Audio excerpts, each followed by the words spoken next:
All right, guys. Hey, thank you very much. I just muted out the call. I want to thank everybody for coming on this call this week. This will be about 45-minute call today, and this is a part 2 of a 2-part training that we're going over different success secrets of the network marketing field, but I'm doing it in a different way, and then I have a recording playing, and every once in a while I stop in the recording and I give my comments on how it relates to the network marketing field. Okay, so the speaker pretty much talks in generalities, but the concepts are universal. And so I go through this whole thing. There'll be 6 steps, and today we're going to be going over those 6 steps, which are the second 6 steps. Excuse me. And this way you'll be able to see more about it. Now let me review a little bit about what we did last week. Last week we did goals, we did motivation, we did accountability, persistence, facing your fear, and acting as if. Okay. Now this week we're going to be covering asking for things, time management, communication and public speaking, keeping score, finances, and also giving back. Okay, so again, I'm going to be stopping periodically with the different points that he's talking about if I want to emphasize on something specific, and hopefully you guys like this, as this is a little bit different than we normally do, but I think you're going to enjoy what we have to say here and how we can relate this to our specific industry. Here we go. About asking for things. Your ability to ask for what you want out of a needed situation or when you need help. This ability is sometimes the smallest little difference, little shift you can make in your life that can take you from frustration and failure to success and happiness.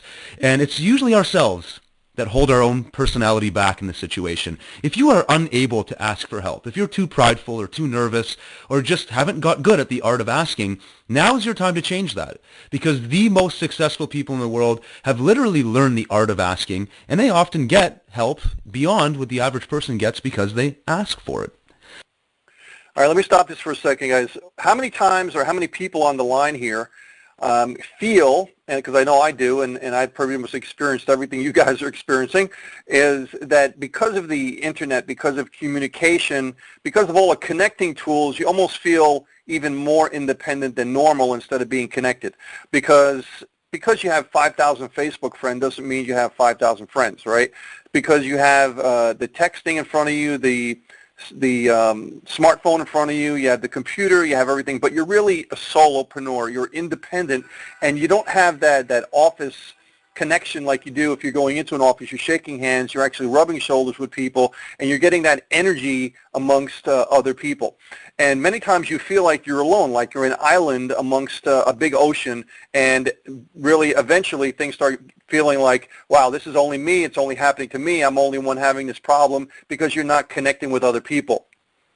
This segment is talking about asking, talking about asking for things, and what I want you to do in focusing on your business is to make sure that you ask the company, you ask your upline, you ask your sponsor for different things, and don't think that you have to do it all yourself. Make sure you don't reinvent the wheel, but make sure you ask for help. So many people that I know have just faded out of the business, and I ask, well, what happened to you? And they say, well, I thought you were too busy. And what I like about someone is that if they're asking me for things, within reason, they're asking me for things, they're asking questions, means they're actively engaged in the business, and that's what I'm looking for. I'm looking for energy, and I'm looking for someone that wants to learn. So always ask for things. Ask for it. So, let's talk about this for a second, because you're probably thinking this anyways. There is great value in being able to stand on your own 2 feet, in being able to be self-sufficient, doing things for yourself without needing anybody else to help you, so to speak. Having said that, I think we all agree that this is a powerful and important characteristic. But having said that, there is nothing wrong with asking for help when you need it, especially when you know that there's somebody out there that has access to somebody or has access to a certain skill or talent or a resource that you simply don't have access to right now, and they could elevate you from one level to the next simply by you asking them. Now, That's a powerful concept because that takes nothing away from your ability to be self-sufficient or to be self-reliant. When you ask somebody that has an advantage or has access to something you don't, you're simply taking advantage of an opportunity. It's still self-sufficiency. You're still the one creating the opportunity by asking. Seeing somebody that has the ability to fast track you to a result you're trying to get to and not taking advantage of that because of your inability to ask is actually playing really stupid. It's playing dumb. It's actually going to delay your success and probably cause you more frustration than you need. So it's a very fine line, but you want to make sure that you don't confuse or blur the lines between self-sufficiency and the ability to ask for help. And the other problem here is that people are often too stubborn or prideful or just nervous to ask for the things that they want. Have you ever been in a situation where you want to ask for something and your fear of what might happen, of the rejection that might come, is the only reason why you didn't proceed with it? I'm sure you've done it before. I know I have. The most classic and common example is you wanting to ask somebody of the opposite sex out for a date, and you just don't do it. You can't build up the courage to do it because your mind tells you, oh man, what would happen if they say no? Well, nothing's going to happen if they say no other than the fact that you still don't have anybody to go to dinner with or go on a date with. You didn't have anybody before. You still don't have anyone. You didn't get any worse. All that happened was you asked for something and you got an answer. And so that's the thing, is we need to understand what asking is really all about and be able and willing to do it. So if you deserve a raise, ask for it. If you need a letter of recommendations for somebody, ask for it. If you need advice or a helping hand, ask for it, and ask with the expectation that you are going to receive a favorable answer. And when you ask meekly or nervously, expecting almost where your body language is telling the other person that you expect a negative reply, then you're creating the environment for that to happen. Whereas if you ask with confidence, if you ask them as though you expect them to give you a favorable answer, do this exercise in your head. Picture yourself approaching the situation from one shoe or the other. How do you see the result panning out? You know exactly what the answer is going to be. So this month we have 4 different specific exercises or action steps that we're going to be recommending. First, I want you to take some time to really think about 5 times where you were afraid to ask for something. This involves some personal reflection, and it might be a little bit painful to go back in time and think of those situations where all you had to do was ask, and a whole different world could have opened up for you, but you sat behind your fears, you didn't do anything, and what did that cost you? Really think on that and dwell about that. Next, you're going to move into action and ask 3 people close to you to do something. Ask for help with something. Now this step should actually not be all that difficult because you're approaching people that you're already close with. But if you're the prideful person, maybe that you're a little bit stubborn in your life, then this might be a little bit out of your comfort zone because you're not used to asking for help. So this is going to be a little bit of a comfort zone buster, but it's also going to elevate you into this mode of being the kind of person, having a self-identity of an asker, of somebody who's not afraid to ask for help. Then we get to a section that's a little bit harder, and this is asking 3 strangers for something. So these are people you don't know. First, you have to overcome the fear of approaching somebody you don't know. Then you have to overcome the fear of asking. So this is a pretty big action step for a lot of people. So you might want to start small by just asking somebody for the time. And that's not all that difficult of a thing to do because you've probably already done that in a social situation. But directly and deliberately do this again to get yourself in the habit, and then move into something a little bit more difficult. Approach a stranger and ask for something a little bit more impactful. And then finally, ask somebody to do something for you and where you're not sure you're going to get an answer to. So this is a great one, is people that go door-to-door selling. You don't know if somebody's going to kick you out, if they're going to be friendly, if they're going to yell at you. Think of yourself as a door-to-door salesman, but apply it to your own life. What's something that you could use a hand with right now? Maybe it's approaching a neighbor and asking to help getting a house project completed because you just can't do this on your own, or you need something heavy lifted and you know it's a real burden to them and they may not be able to do it, but hey, this is an opportunity for you to learn how to ask. If you really take this month serious, month number 7 can transform your entire life. You can start becoming more aware of opportunity and grasping opportunity because now you're going to ask for it. You're going to announce that you need help, and somebody will likely come to the rescue because the way in which you're asking. And this topic, time management, may or may not make you roll your eyes or cross your arms in front of your chest, that because you've been there before, you've heard all the information. And I want to warn you that yes, time management can be a repetitive topic, and maybe you've already gone down this path before. However, the majority of people that I see in my life, and I'm sure you can agree with this, they do not manage their time well.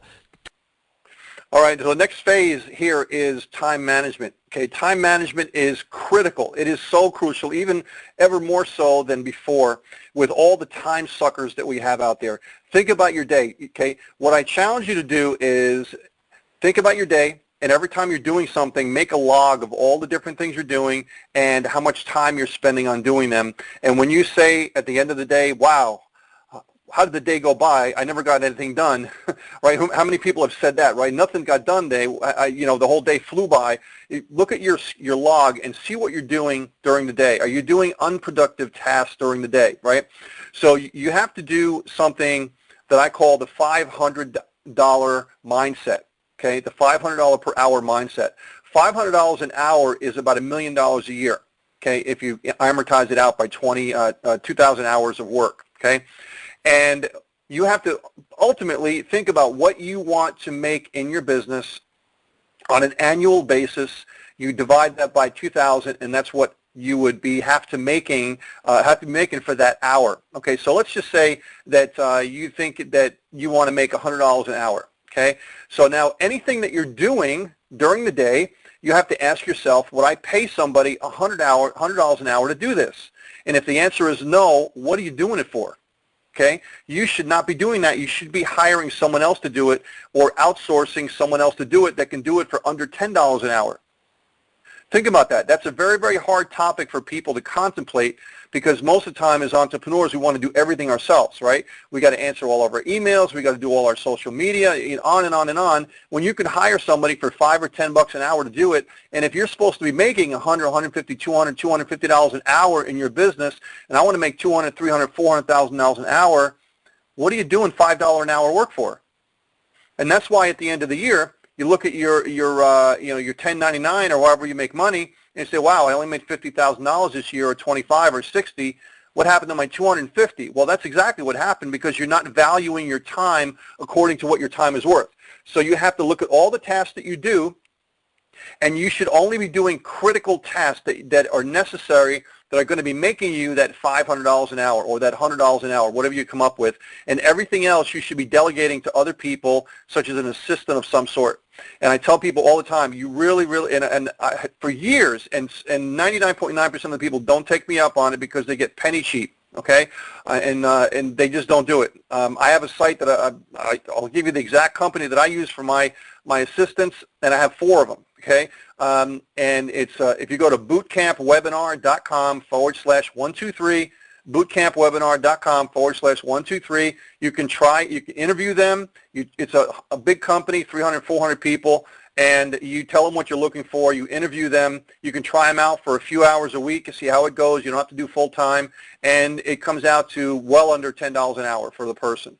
And you'd be surprised how your life will change, okay? Another thing is read the book by Timothy Ferriss called The 4-Hour Work Week. The 4-Hour Work Week. It'll change your life, okay? It's a huge bestseller. The 4-Hour Work Week. If you're not a reader, get the audio book because it's really, really good, and it takes into play all the digital things that are out there and outsourcing and how you can be able to outsource your entire life, basically, and it fits perfectly with the network marketing industry. I'm well. Time is chaotic, and our world today is busier than ever, and it's actually more important of a skill than it's ever been before with the amount of demands that we all have on our time. So I want you to really take some time to get back in touch with how you are spending your time and asking the question of yourself, am I directing my focus and am I actually spending my hours in a way that is most productive and, most importantly, in a way that's going to make me the happiest at the end of the day?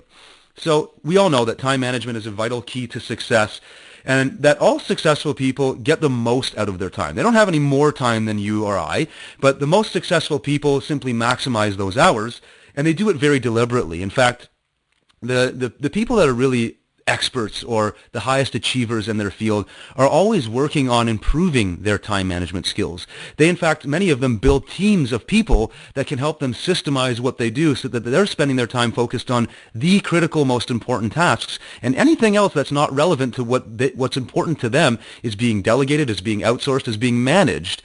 And this is a fundamental key to success. Now, you might not be in a position right now where you're outsourcing and delegating your entire life, but the concept remains the same. same. Your ability to focus on the most important things and tracking where you're spending those hours is the absolute most critical thing that you can do. The key to time management or to any form of management is to actually manage it, to do this stuff. So not just treating this like an intellectual exercise, not just going through the checks of saying, okay, time management requires this, this, this, and this.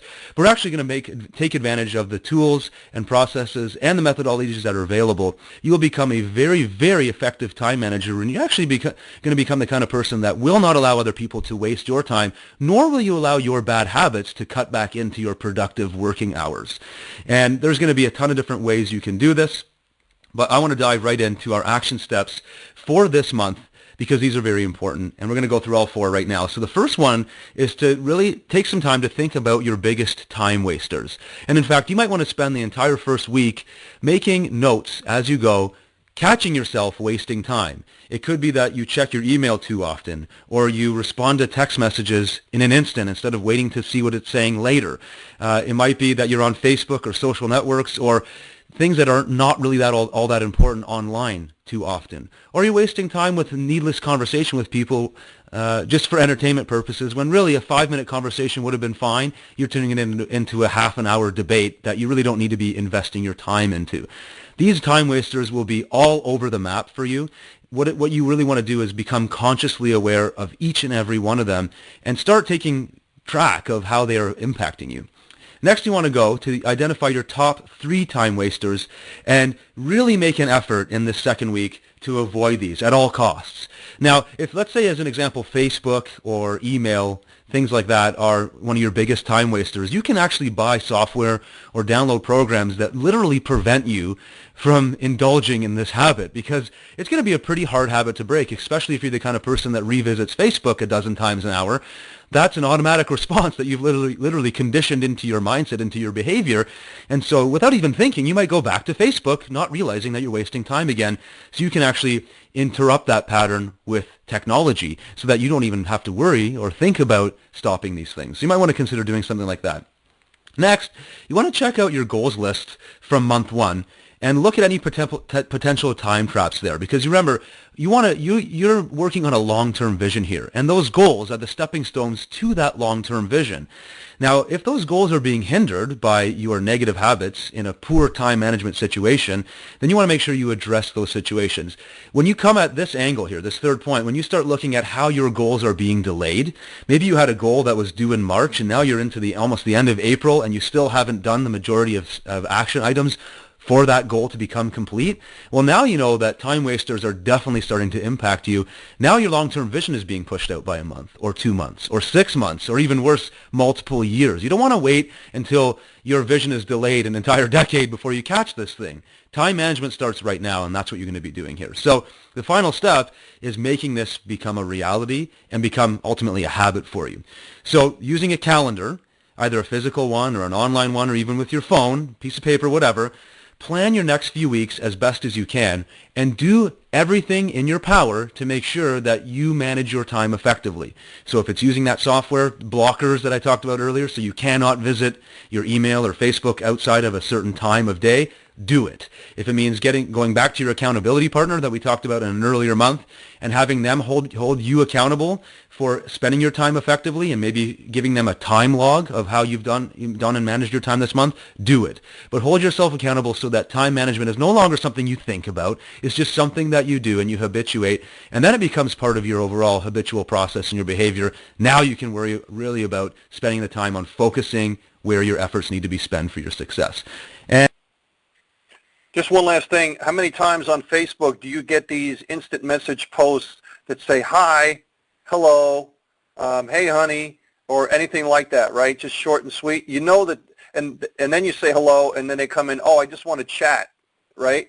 I get 5 or 10 of those a day. Now, if I was to start engaging in just idle chat with these people, I would lose 20 to 30 minutes a day of my time. My time is very expensive for me, okay? To lose a half an hour of my time when I could be doing other things is a lot of money, okay? You should be in the same mindset as well, too.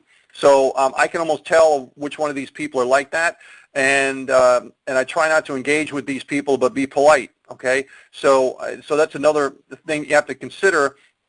and that your time is that those little things of even 5 or 10 minutes. Hey, can I have 5 minutes of your time? Can you look at this website for you and give me your opinion? I can't do that because I'm focused on what I'm doing, and even spending 5 or 10 minutes is great. You know how sometimes I do to people, and if they come up to me and say, hey, can you review this website and give me some opinion of the website? And I say, great, yeah, give me $500, because that's what it's going to cost me in my lost time if I go over there and review that website.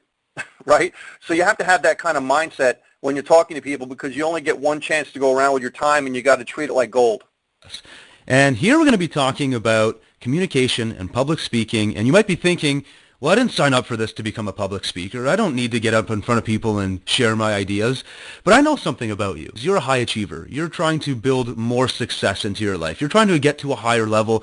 And I guarantee you, it doesn't matter what vocation you're in, doesn't matter what your goals are, where you're trying to get to, that the art of speaking and communicating your ideas, either one-on-one or to a group of people, will only help you on your journey to success. This is a skill that cannot possibly hurt you, and so it is your duty to learn how to do this at least at a proficient level. Now, you don't have to be the world's greatest orator and charge money for your speaking fees. You don't have to get to that level. What we are suggesting you do, and highly recommending you do, is learning how to confidently and successfully communicate your ideas. You know that this is going to get you to the next level and beyond if you can do this successfully. So having said, all right, guys, it's all about communication. I talk about that all the time. That we are in a communication business.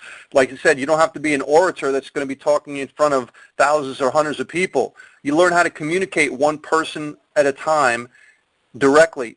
And posting to Facebook is not communicating, okay? I'm talking about speaking to people. So your whole goal is to get someone offline so you can speak to them on the phone at least, and if you can, if they're local, to try to meet them personally and develop that connection with them. So it's all part of this communication, speaking section that we have here, because it's really a lost art. It's a lost art. Everybody's got all this technology in front of them, and they're so petrified to talk to people, and if you can break through that, you're going to be so far ahead of everybody else. So having said that, let's dive in. Now, the fact of the matter is that it doesn't matter how brilliant you are, how much experience or knowledge you've accumulated over the years, or how good you are at your art form or your craft. If you cannot communicate yourself effectively, your success will be limited. The idea here is that I don't care how much you know. If you can't teach me, if you can't explain it in a level that will help benefit me in my life, then what use is that to me? And you already know the answer. And so it's your duty to your craft and to the things that you've built into your life to be able to successfully communicate it so other people can benefit from all of the effort you spend at becoming an expert or doing whatever it is that you do to become proficient in your life. So the thing to remember here is that communication is more than just speaking the words. It really requires thought and preparation and making sure that you're delivering yourself clearly and in a straightforward fashion. Now, that may seem simple, or depending on your personality, maybe that seems a little bit nerve-wracking to you. Either way, this doesn't necessarily happen overnight. Yes, you can probably carry out a conversation right now, one-on-one or casually with somebody at a coffee shop, but what I found, and I'm sure you agree, is that when you get up in front of a group of people, or when you're presenting yourself in a way where you're trying to persuade or communicate a new idea, if we're not used to that kind of environment, our minds can tend to play a little bit of a trick on us, and our minds might escape or shut us down, and we forget exactly what we wanted to say in the moment. And that's where you need to recognize that successful communication in a public speaking format doesn't necessarily just happen by chance or naturally. Even the people that you watch and admire how good they are at speaking in front of a group of people probably had to spend a lot of time practicing that. There's very few people that just get up and wing it and nail it the first time. Now, that might seem counterintuitive, you might not believe it, but it's true. Do a little bit of research on people who speak in front of audiences. Almost 100% of the time, they have really practiced that craft to get good at it. They were not natural at it, nor are you, but that doesn't mean you can't get to where they got to. Set the baseline, and you'll understand that a little bit better. But you want to make sure that you're clear and straightforward with your delivery. But this is another aspect here that I want to touch on. Public speaking is often a huge fear of people. And in a previous month, we talked about the importance of facing our fears and operating in the face of fear, or even just doing things scared if we had to. And if you really want to master yourself and take yourself to the next level and become the kind of person who really achieves maximum potential in their lifetime, then public speaking is absolutely something that you want to conquer and become at least proficient at. Again, we're not necessarily suggesting you become a paid speaker, but you want to be good at this. So we talked earlier about the need for you to practice this. Let's actually talk about some action steps that will get you going on that path. So the first thing is, take a few minutes, or it might take you a little while actually, and outline a 5-minute speech. And the outline is basically the topic of your talk and each point you want to make. Now, if you want to take this a step further, you could join an association like Toastmasters, and they actually have assignments and weekly get-togethers where you can do 5-minute speeches just like this in a very supportive environment. So if you really want to take this lesson to heart, you might want to do something like that.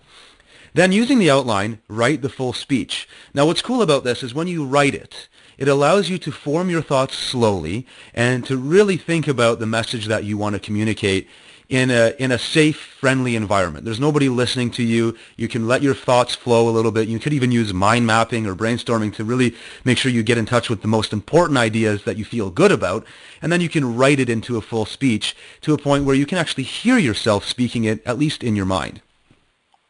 Now listen to this, guys. Here's one way to break it down instead of thinking about, oh, I have to do a whole speech thing. Start with your story. Okay, your story should be 1 minute, maybe 2 minutes tops if you're really pressing it. So you start with your story. Short, sweet, write it out. Think about your thoughts, mold it together. You know, the 4 different steps we go through about writing your story, you know, where you were, how bad you felt, how you changed it and found the company, and the prospects of the future in preferably 1 minute. Okay, this way you can tell that story at any time, any place, any situation that you're in, and you start with your story, so this way you can communicate that, and that's the start of your speaking. You may not know it, but I'm a pretty introverted person, okay, but now I can talk in front of hundreds of people. I can do webinars and things like that, but not when I first started. I started out little by little by little, but every time I stepped into a new form of communication, it was very nerve-wracking. Okay, but I had to ease my way into it. So it's like going into a cold pool, right? You have to go little by little by little and edge yourself a little bit further. And then before you know it, you get numb to it, and you just keep on going further and keep on exploring new territories for yourself. Then it comes time to practice your speech. Now, practicing your speech in the mirror is great, or practicing your speech out loud, maybe taping yourself, doing it on camera so you can see yourself, watch your delivery, watch your mannerisms, listen to your tone. I'm going to warn you here that if you haven't done this before, there's a very good chance that you're going to hate watching the playback. Either if you record just the audio, you're going to hate the sound of your voice, or if you do a video, you might not like the way you look and or sound, and that's okay. That's the whole journey that we're on here, is to overcome these inhibitions and overcome the discomfort and fear of this and make it second nature to you so you don't even worry about it anymore. Again, people that you watch and admire as great communicators, they went through this. You can get through it too, and it's only going to enhance and improve your life. Then you want to practice your speech into an audience. So you might want to start just with your spouse or some immediate family members or friends, but this might be out of your comfort zone to begin with. So that's okay. Pick the smallest audience you need to get it done the first time, and then build from there. You might want to do it in a group setting, or maybe you want to call a meeting at the office with some of your colleagues or even your managers, or a larger group, depending on your level of ambition here. And then you might want to take it a step further and do a video where you can post it on YouTube and Facebook, and now you're opening up a whole new world of people that can watch it virtually. And believe it or not, this can also be a very uncomfortable or kind of scary thing to do if you've never done it before. But once you do it a few times, you really start wearing down that whole nervous aspect of it, and you make it a lot more second nature to you.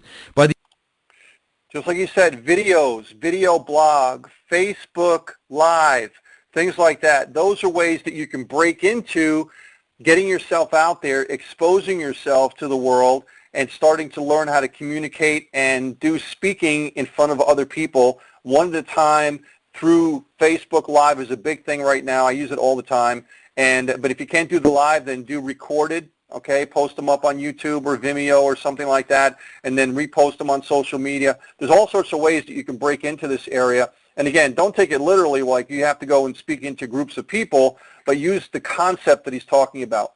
By the end of doing all of this, your fear of public speaking, if you had one before, will be drastically diminished. But also, you've taken an entire month to work on your art form and your craft of being a better communicator, of being a better speaker. And like we said at the very beginning, this is only going to help you become more successful in whatever endeavor you're working towards right now.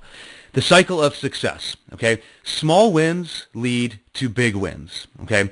A lot of people, when they start on a new project, a new idea, a new vision for their life, they get emotionally attached to this big picture vision, and they want it to happen today or tomorrow, or they want it to happen in a short period of time, and impatience inevitably will kick in because you want this thing. You see yourself in a much bigger capacity than you currently are right now, but you're not there yet.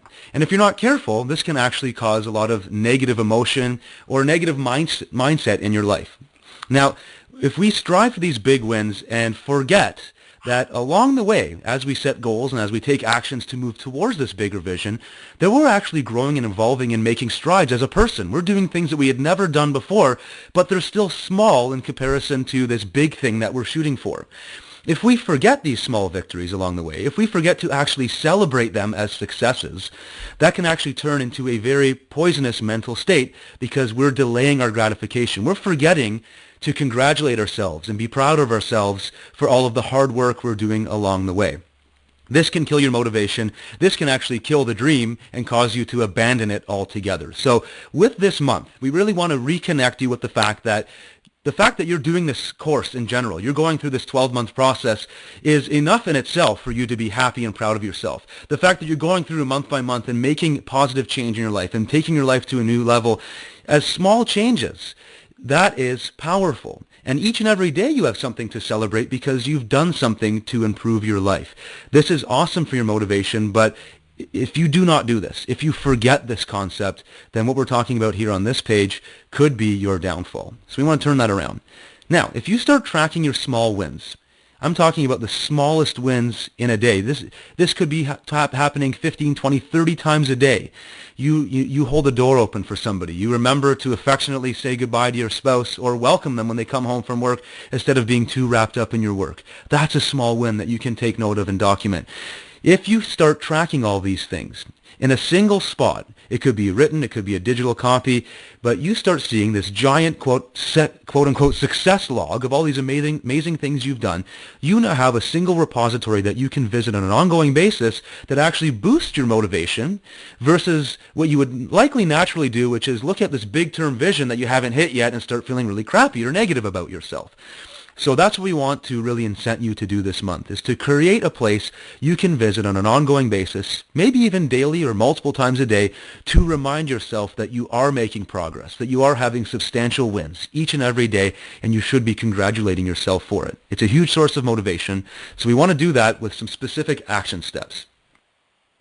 Okay, guys, he's talking about tracking and measuring, okay, tracking and measuring, and along the way, you want to congratulate yourself for different things, okay? If you're doing your prospecting, you're looking at, okay, no's and yeses, no's and yeses. You don't necessarily have to see and look at how many people sign up. You don't have to look at, okay, well, how many leads am I going through? How many no's am I getting? So count your no's, okay? Have a no party. How about having a no party with your group? How about having a prize if you're a leader in your group, having a prize for whoever comes up with the most embarrassing no out there. The most embarrassing rejection out there gets a prize.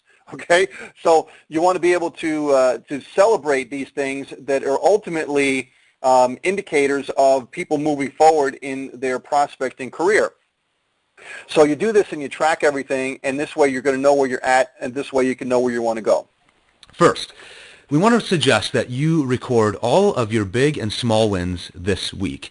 It might start with, like I said earlier, a tiny little action that you took, greeting your spouse with love instead of being too consumed in your work or with Facebook or whatever.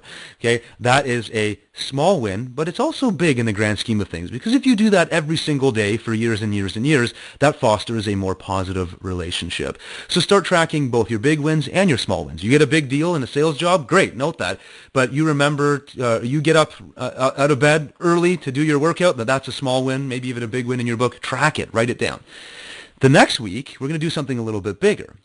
you're going to go back in your mind and revisit your 10 greatest wins and successes in your lifetime. Believe it or not, you might have forgotten about some of the awesome things that you've achieved in the span of your life, and you're so consumed with what you haven't achieved yet that you forgot about all these things you've done before. And in fact, I've noticed that a lot of people that do that tend, when they go back in time in their memory, to dwell on the things they haven't done so well in the past, and they use that to create negative emotion in their body. Why not flip the coin here? Flip the switch and do something a little bit different. So go back and think about some of the amazing things you've done and write them down, 1 through 10, and really relish in the memory of that awesome experience that you created. Next, the third week, list any lessons that you learned from your greatest wins and successes. Go back and look at the actions you took. Look at the state of mind that you were in. What kind of mood were you in on a general daily basis when you did this big win or you achieved this big thing?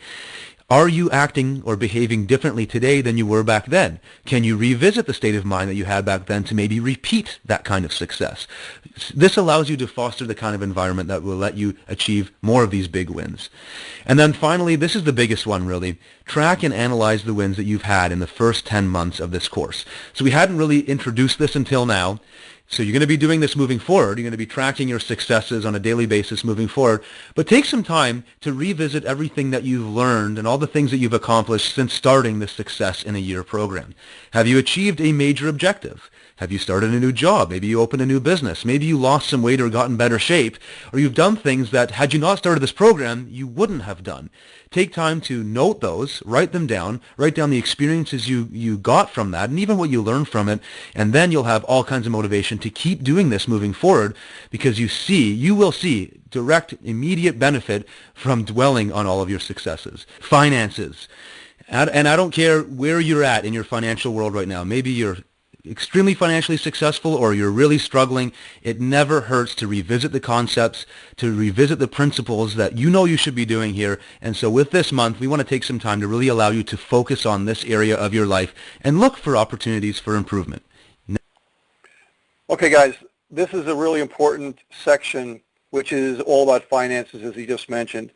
You need to be able to control the money going in and the money going out, what you're buying, what you're not, needs and wants, all those different things, because you need to control that so this way you're not stressing out over the money, especially if you're getting started, as much as you possibly can, okay? Also now, if you are making a lot of money in the program that you're in, I've seen many, many people that have had lightning success, but they blew it all because they weren't used to the money. They thought it was going to keep on coming in all the time. Maybe it will, maybe it won't.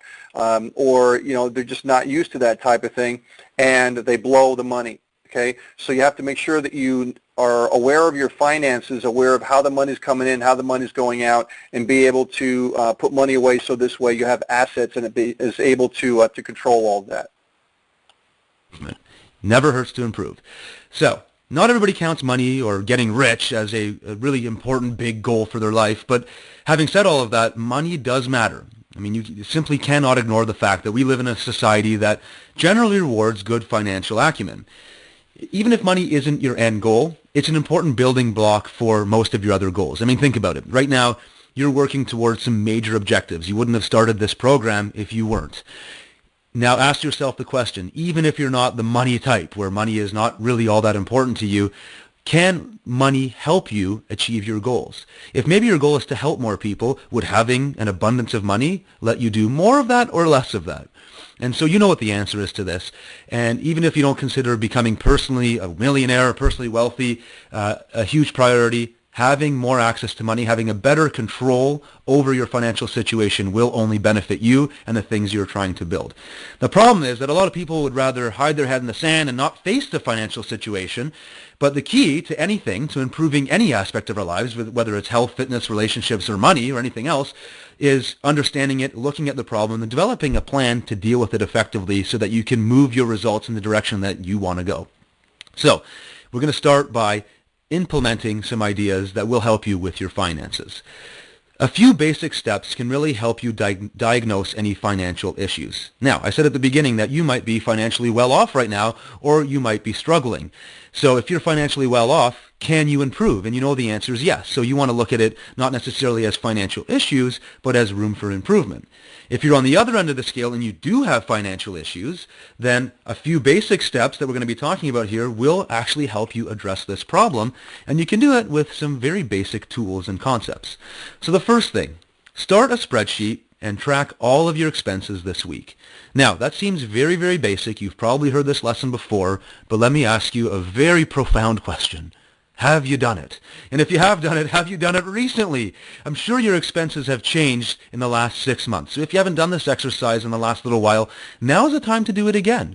Maybe you've started spending a bit more money in a certain area that you just haven't really realized, and it's costing you more than you want it to. Well, this will allow you to become aware, consciously aware of where that money is going. This basic spreadsheet will really be an eye-opener for you if you haven't done it before, and even if you had, always a great exercise to revisit. Next, you want to go through your week's Expensify and kind of classify what are wants and what are needs. So you'll see you have basic expenses that you really can't do without based on your current lifestyle. But then you'll have a whole other series or a column of expenses that are really kind of nice to have, things that you want, but maybe you don't want them as much as you thought you want them. And maybe what you start to see is that by investing or spending your money on these wants that really aren't all that important, that you can direct your money in other ways, like, oh, I don't know, long-term investing that will help you get towards some of your longer-term financial goals. Then, go through the list and choose 3 wants that you could easily live without. Now, in some cases, I've seen people get rid of television. Some people get rid of an extra bike or RV or something that they really didn't need, and it freed up all kinds of cash for them to do something that was more in line with their goals, with a Success in a Year program like this. If you have some kind of toy that really isn't serving that much of a purpose in your life, and the money invested in that thing could be directed to making you happier or more fulfilled or building a bigger vision or growing your vision, then why not consider doing that? Why not consider letting go of that thing that you were holding on to that really isn't giving you that much benefit in the long run? Think about those things and really go with the idea that you could do without them. And then live this week without those things. So if you come up with 3 things, whether it's TV or going out to eat out at restaurants, you're going to get rid of that habit, or maybe it's spending money on a Starbucks coffee every single day. Maybe you're going to cut that down to once a week. Try it, or cut it out cold turkey, and just try it and see how negative your life really is. My guess is that when you remove these things that are just kind of casual wants, that it's actually kind of liberating. You didn't really need them. You're acknowledging now that they were definitely wants, and you're going to see all this extra cash that you can now be investing in something that maybe is a little bit more important to you at a gut level, at a spiritual level, so to speak. So try it out. See what happens when you not only create a spreadsheet and start becoming aware of how you're spending your money, but really challenging yourself on what's a want and what's a need, and maybe you're uncovering things that you truly want versus things that you kind of thought you want. Did you know that one of the most powerful things you can do to ensure and speed your success is to give back, to give of yourself? When you give to other people, when you help without expectation of anything else in return, you create a certain dynamic in your mind. It's almost like subconsciously you're telling yourself that you're powerful, that in addition to everything you're working on and all these goals you have and this huge to-do list that you have in your life, you still have the energy and the capacity and the wherewithal and the heart to help other people in need.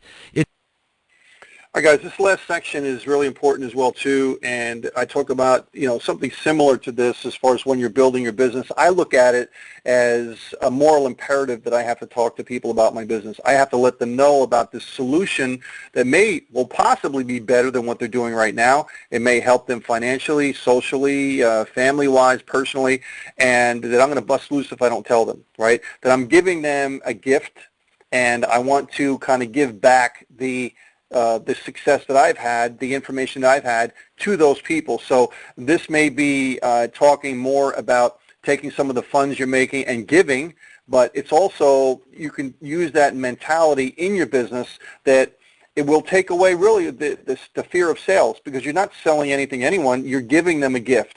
And you hear it all the time, but try to internalize that you really are giving them a gift in the business product that you're representing, or the business financial structure that you're giving them, that you can show them how the networking and network marketing can really change their life.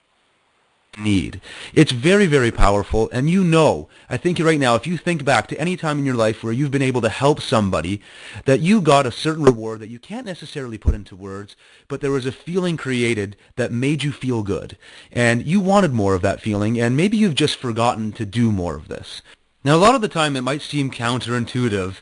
If I'm quote unquote wasting time or resources by giving to other people, then how the heck can I keep progressing my goal? And that's a fair assessment. And I don't want to go into this conversation this month making it sound like just giving back is something we all want to do and we never question if we're wasting our time. So let's address this. Are you wasting your time and resources when you give back? Well, the answer is no, because when you're giving to people, you're generating a force, a reciprocity type of force, a feeling of goodwill. And when you're giving back, I don't want you to think that you're doing this just so that people can owe you. That's the wrong kind of mindset. You never want to enter into a situation where you're helping or providing charity or providing help just so that that person can owe you down the road. But when you give from a place of truly wanting to give because it makes you feel good and you know in your heart that the person receiving the help is getting an advantage, is getting a benefit that they wouldn't have had otherwise, that's a universal force that none of us can deny. And it, like I said earlier, it creates a feeling of happiness and satisfaction that you cannot replace. And if you can create this in your body, then as you work towards your goals, as you work towards the things that you're working on in your life, you will feel better about yourself, and when you feel better about yourself, you do better work. You're more inspired to bring your A game to the table when it comes to doing those actions that are moving your personal goals forward. So giving back is something you want to make sure that you always consider in your life. There's 4 things we want to suggest you do in this 12th and final month. Each day this week, give somebody in your life a compliment. So it could be just telling them how nice they look. It could be complimenting them on something that's important to them. If they're working really hard at becoming a better athlete or getting in better shape, then take time to give them an honest and truthful compliment. Don't just say something for the sake of saying it, but give them a compliment. So if you haven't noticed that they look any thinner, but you've noticed how hard they're working, then compliment them on how hard they're working. If you really pay attention to the other person, it will not be difficult to identify and spot areas to give them a genuine compliment and watch the way they react and the way it raises their spirits, and then watch for your own emotional, inspired type of reaction to that. Next, help out 2 people this week without being asked first. Now this is going to make you go a little bit above and beyond yourself because you may not even notice that other people need help. So maybe you're out in public and you see somebody struggling with their grocery bags. Hustle over and help them load those bags into their car and just enjoy the experience of being able to help them. It's a minute out of your time to give somebody else a boost, to give them an advantage like we talked about earlier. Look for opportunities. Tune your mind into the opportunity to do something nice for someone. It doesn't have to cost you a lot of time, but the amount of benefit you receive will be absolutely massive. All right, before I finish up here, just want to make one comment on this. I hope you're listening to what he's saying right here, okay? Network marketing is a people business. It's a people business. You have to like people in order to do really well in this business, okay? We try to teach that. That's the kind of culture I have with my companies and that we're doing with my programs, is to have people and find people that are people, right, that are pleasant to be around, that you want to work with. And how you get yourself in that mindset of doing that is by helping other people without the business, right? Helping someone across the street, opening the door for someone. Many times I'm at the store and I'll buy someone's food for them, things like that. And I mean, heck, it might be just their coffee or something, and I'm like, well, I'll blow $3 on something else somewhere else, so why not just do it to help someone else? And it's pay it forward kind of thing. So if you go with the mindset of helping other people in that regard, it's going to overflow into the mindset of your business, which is going to cause your business to take off. Now, there's the last 2 points I want to kind of cover together, and that is to take some time to research either a person or an organization that really needs some help and find a way to help them. I mean, there are so many good causes out there. There are so many people struggling to to make their life work. They're struggling for one reason or another, and find something that is really in tune with your heart. Find something that you know you want to be involved with, at least solving part of the problem. There's no shortage of this. You can go to YouTube, you can go to the internet, you can just look in your community for people that really need help. It does a couple of things. One, it kind of humbles you a little bit. It helps you reconnect with things that you need to be grateful for, because part of this whole success in a year system is pushing you, helping you get to a new level in your life, and you might forget to appreciate all the good things that you already have because you're working to get even better, and that's cool. But when you help other people, it reconnects you to, wow, there's a lot of people that have it a lot worse than me, and A, I feel a lot more grateful, but B, I can actually do something. I'm privileged. I have a gift, or I have a skill, or I have a talent that can help this person. And when you genuinely do this, when you genuinely help somebody that needs the help, you will feel an incredible sensation of reward. You'll feel proud of yourself, and when you see their spirits lifted, it will only reinforce that feeling even further. You take that feeling with you through your entire day, through your entire week, really. So it makes you a better person, and it makes you do the actions that you're doing in your day-to-day work here to become a more successful person. It makes them more powerful actions as well. So really take some time to do this, to find somebody or an organization that could really use your help, and use all of your resources to the maximum benefit, and watch how much not only benefits them, but you as well. All right, guys. Hey, thank you very much for watching, or really listening to this this conference call today. I hope you learned something from some of the techniques that we talked about in the last 2 weeks. This has been recorded. I am going to be posting it on newsletters that we have. If you're on my Facebook page, just pop over there tomorrow. It'll be on there as well, too. And I urge you to listen to this again. There's a lot of kind of hidden information here that we didn't get a chance to talk about today, but a lot of really profound stuff. And as I said, it may not be obvious, some of the items he's talking about, because it doesn't say network marketing on it. But a lot of the concepts are universal that can apply to our business and network marketing. So I hope you got a lot out of this. Look forward to seeing you here each and every Wednesday at 9 o'clock. Please don't wait for me to tell you that we have a call, because we always have a call at 9 o'clock. It's same phone number, same PIN number, and I look forward to seeing you guys next week. Have a great day, everybody. Happy prospecting. Go out and help somebody. This call is officially over. Good night.